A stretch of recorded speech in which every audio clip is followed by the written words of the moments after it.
Good evening to all my friends. Wish you a very happy Vijayadashmi to all my friends. Friends, जैसा कि आप सब जानते हैं कि आज दशहरे का दिन है और आज के दिन पूरी दुनिया में प्रभु श्री रामचंद्र जी को याद किया जाता है। बुराई पे अच्छाई की जीत को याद किया जाता है। ठीक उसी तरह से हमें भी अपनी बुराइयों को मार के अपने आप को और अच्छा इंसान बनाना है। दोस्तों, मैंने सोचा कि हम अपनी लर्निंग प्रोसेस को कंटिन्यू करते हुए आज भी एक कोई नया टॉपिक लिया जाए जिससे हमारे नॉलेज में और बढ़ोतरी हो सके। तो जो जितने भी एस्पिरेंट्स हैं जेकेपी कांस्टेबल के, सब इंस्पेक्टर के या कोई और एस्पिरेंट्स हैं, उन सभी को आज के दिन भी कुछ नया नॉलेज मिल सके, कुछ नया टॉपिक मिल सके। फ्रेंड्स, कल मैं शाम को अपने फ्रेंड्स में बैठा हुआ था तो मुझे एक फ्रेंड्स ने पूछा कि फ्रेंड ने बोला कि यार ये सोनम वांगचुक जी हैं, लद्दाख में प्रोटेस्ट क्यों हो रहा था और सोनम वांगचुक को डिटेन क्यों किया गया था दिल्ली में। तो उन्होंने जब ऐसा पूछा तो मुझे लगा, मैंने उनको तो एक्सप्लेन किया, तो मुझे लगा कि क्यों ना आज के दिन हम इसी चीज को डिस्कस करेंगे कि सोनम वांगचुक को डिटेन क्यों किया गया था, what was the main reason. तो दोस्तों, आज हम इसी पे सब चर्चा करने के लिए आपके सामने मैं आया हूं। आशा करता हूं आप सब बिंदास होंगे, हमेशा की तरह तंदुरुस्त होंगे, अच्छे होंगे। दोस्तों, आइए समझते हैं कि आखिरकार सोनम वांगचुक जी को अरेस्ट डिटेन क्यों किया गया। दोस्तों, डिटेंशन का मेन कारण था कि जैसा हम सब जानते हैं कि लद्दाख से कई दिनों से कुछ डिमांड्स उठ रही थी। वो डिमांड्स जो थी वो सेंट्रल गवर्नमेंट से की जा रही थी।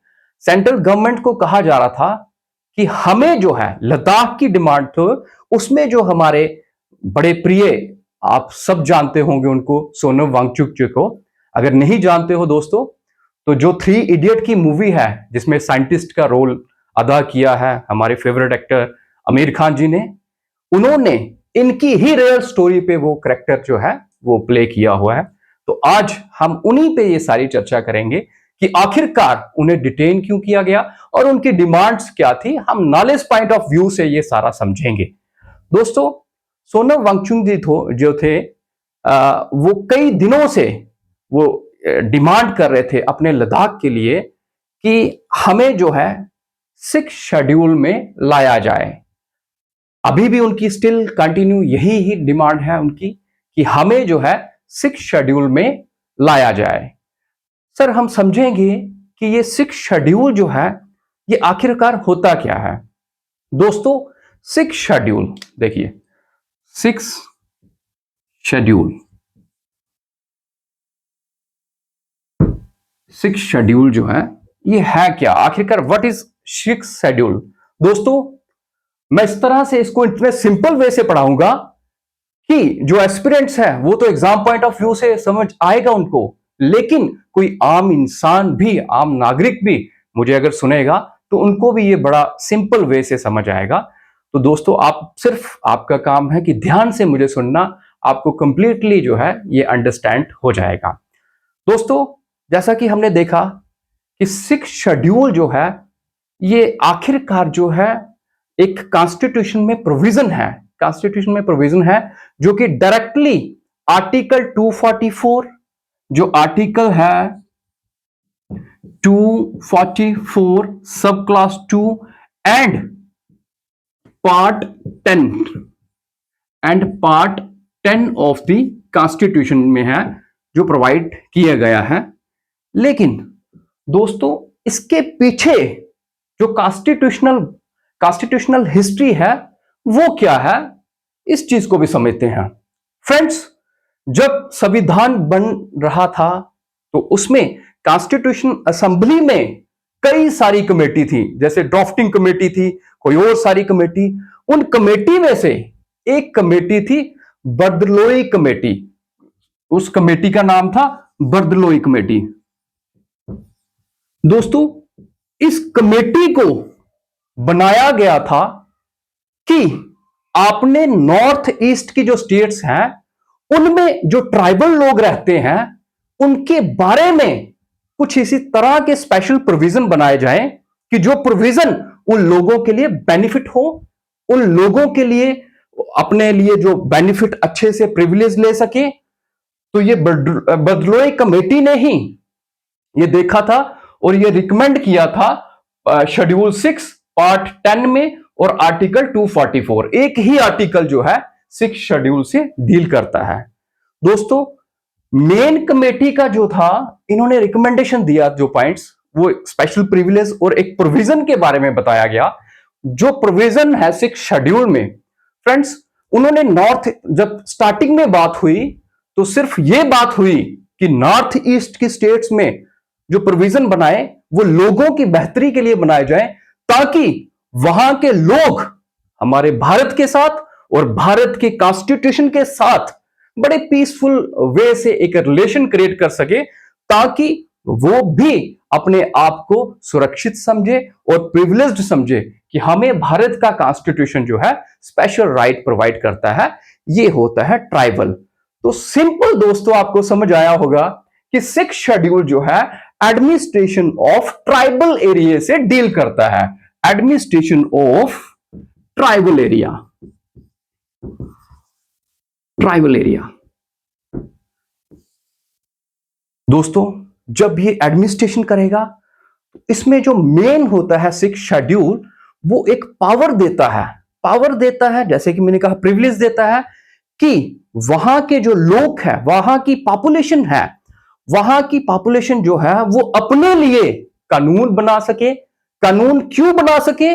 क्योंकि वो उस कानून द्वारा अपने कल्चर को, अपनी एथनिसिटी को, अपनी लैंड को प्रोटेक्ट कर सके। फ्रेंड्स अपने कल्चर को, अपनी लैंड को, जमीन को, अपनी एथनिसिटी को प्रोटेक्ट कर सके। इसको प्रोटेक्ट कर सके, to protect the culture, land and ethnicity. Friends इसको प्रोटेक्ट करने के लिए ये सारी चीजें जो है 6 शेड्यूल में डाली जाती हैं। जिस भी स्टेट को ट्राइबल स्टेट का स्टेटस मिल जाए, 6 शेड्यूल में वो डाल दिया जाए, तो वहां की पॉपुलेशन जो है अपने लिए, अपने बेनिफिट के लिए, अपने कल्चर को, अपनी लैंड को, अपने जॉब को प्रोटेक्ट करने के लिए अपने हिसाब से कानून बना सकती है।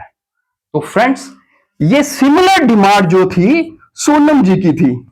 सोनम जी जो हमारे साइंटिस्ट हैं लद्दाख से, इनके साथी, और ये इन्होंने यही डिमांड की है कि हमारी लद्दाख जो है, लद्दाख को 6 शेड्यूल में इंक्लूड किया जाए 6 शेड्यूल में। अब फ्रेंड्स ऐसा इन्होंने क्यों कहा, इसके पीछे भी हिस्ट्री है। जैसा कि आप अगेन सब जानते हो कि हम स्टेट जो हमारी जम्मू एंड कश्मीर थी रियासत, इसमें 370 था।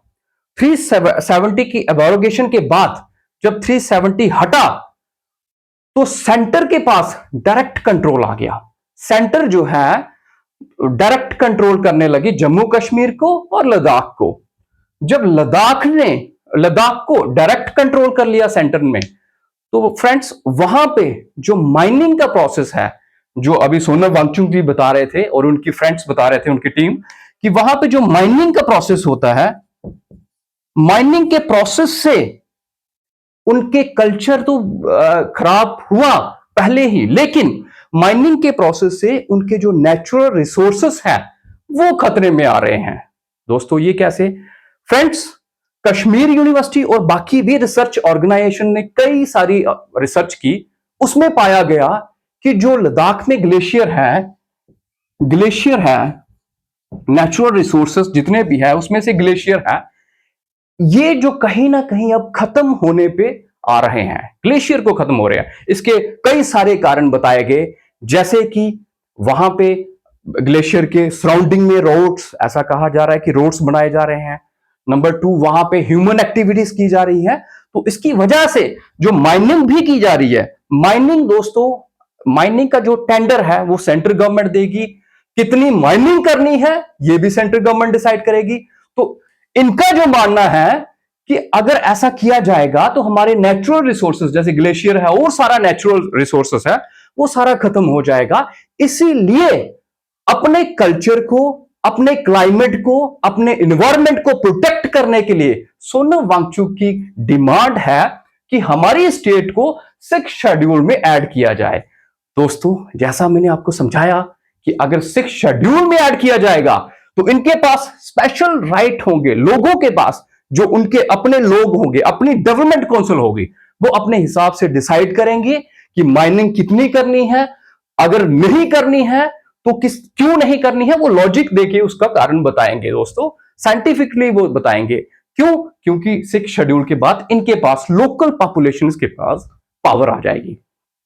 लेकिन अब जो है लोकल पॉपुलेशन के पास, लोकल जो वहां की डेवलपमेंट काउंसिल है उनके पास इतनी पावर नहीं है, ये सेंट्रल गवर्नमेंट कर रही है। इसलिए सेंट्रल गवर्नमेंट से ये इनकी डिमांड है कि हमें 6th शेड्यूल में डाला जाए ताकि हम अपनी एडमिनिस्ट्रेशन खुद कर सके और अपने कल्चर को, क्लाइमेट को, प्लस अपनी और आइडेंटिटी जो है उसको प्रोटेक्ट कर सके। क्योंकि जब 6th शेड्यूल में आ जाएगा तो 6th शेड्यूल के ट्राइबल एरिया में, ट्राइबल स्टेटस के जो लोग हैं ट्राइबल एरिया के, उनको अपने राइट्स एंड प्रिविलेज होते हैं कि अब वो अपने हिसाब से अपने इन्वायरमेंट को लेके, अपने जॉब्स को लेके, अपनी और सारी कई चीजों को लेके वो अपने कानून बना सके ताकि वो अपने इन्हीं सब एनवायरमेंट और बाकी सारी चीजों को प्रोटेक्ट किया जाए।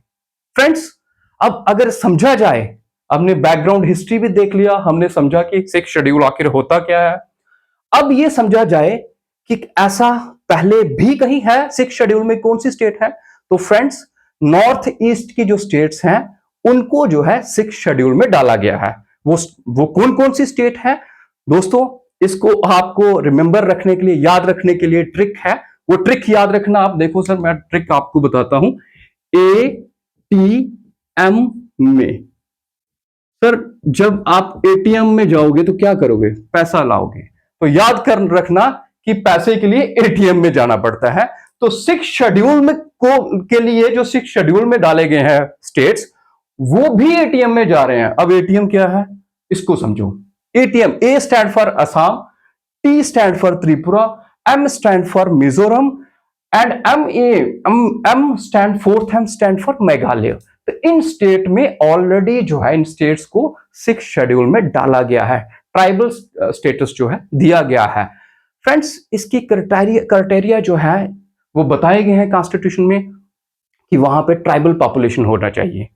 लेकिन अगर आप मेरे हिसाब से पूछा जाए तो मैं कहता हूं कि लद्दाख को मिलना चाहिए, क्योंकि 95% फ्रेंड्स वहां पे ट्राइबल पॉपुलेशन है। वहां पे ट्राइबल पॉपुलेशन है, तभी तो ये डिमांड कर रहे हैं, ये अपने क्राइटेरिया को, अपनी कंडीशन को फुलफिल कर रहे हैं। तो इसलिए इनको डिमांड भी उन्होंने ठीक उसी तरह से रखी है। अब दोस्तों, मेरा यही मानना है कि अगर इनकी डिमांड ऐसी है तो ये अपनी डिमांड्स को लेके कंटिन्यू अगर प्रोटेस्ट करते रहें, अगर डिमांड को राइज करते रहें, तो सेंट्रल गवर्नमेंट हो सकता है इनको 6th शेड्यूल में डालते। तो ये था दोस्तों कि 6th शेड्यूल आखिर होता क्या है और सोनम वांगचुक जी को पिछले हफ्ते डिटेन क्यों किया गया था। That was the story. And 6th schedule specially क्या कहता है? Administration of the tribal area. और जो स्पेशली 6th शेड्यूल में आएगा तो उनकी प्रोटेक्शन जो है उनके ही लोग, उनकी ही डेवलपमेंट काउंसिल करेगी। तो this is all about the 6th schedule. आशा करता हूं कि बाकी के लेक्चर की तरह ये लेक्चर भी 6th शेड्यूल आपको जो है काफी अच्छे से समझ आया होगा। जय हिंद, जय भारत दोस्तों।